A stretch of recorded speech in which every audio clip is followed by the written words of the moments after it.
It was a cold, foggy winter morning in New York City. The streets were quiet, and the air carried a biting chill. Tom Hanks, bundled in a thick coat and scarf, made his way to Penn Station. He was heading out of the city for a new film project, but instead of flying, he had chosen to take the train. There was something about train travel that he loved: the rhythm of the rails, the scenic views, and the chance to clear his mind. As he boarded the train and found his seat, Tom settled in with a cup of coffee and a script he was reviewing. The train was relatively empty, with only a handful of passengers scattered throughout the car. He gazed out the window, watching the cityscape fade into the distance, lost in thought about the character he was preparing to play. About an hour into the journey, Tom noticed an elderly man standing in the aisle. The man was clutching an old, battered suitcase and wearing a threadbare coat that looked like it had seen better days. His face was etched with lines of exhaustion, and his eyes darted around as if searching for something or someone. Tom watched as the man hesitated, clearly unsure of where to sit. The train wasn't full, but the man seemed hesitant to take a seat, as if he didn't feel he belonged. Tom's heart went out to him. He stood up and approached the man. "Excuse me," Tom said gently. "There's an empty seat right here. You're welcome to sit." The man looked up, startled. His eyes widened in recognition. "Mr. Hanks? I didn't mean to bother you." Tom smiled warmly. "It's no bother at all. Please have a seat."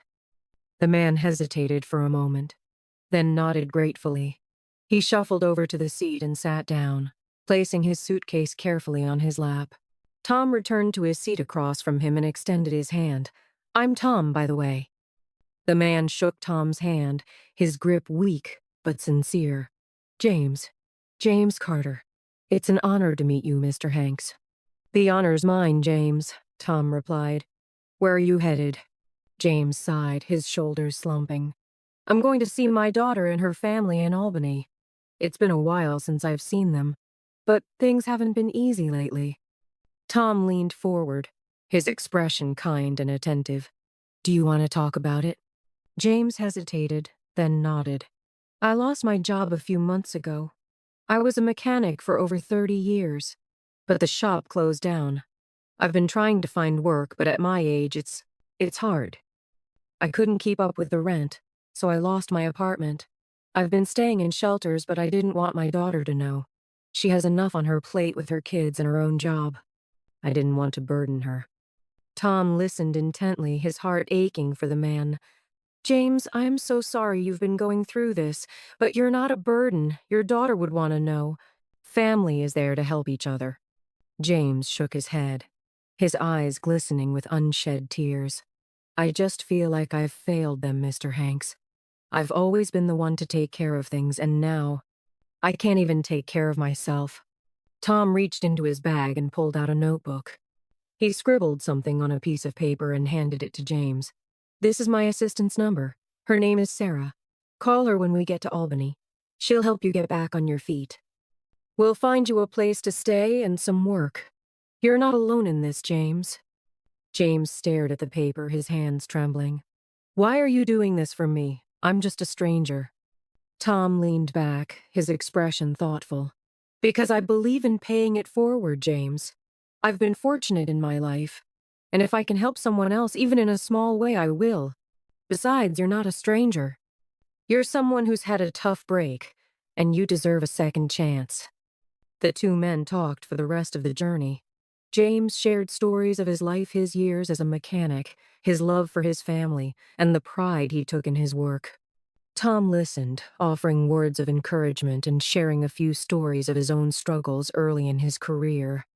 When the train pulled into Albany, Tom's assistant, Sarah, was waiting on the platform.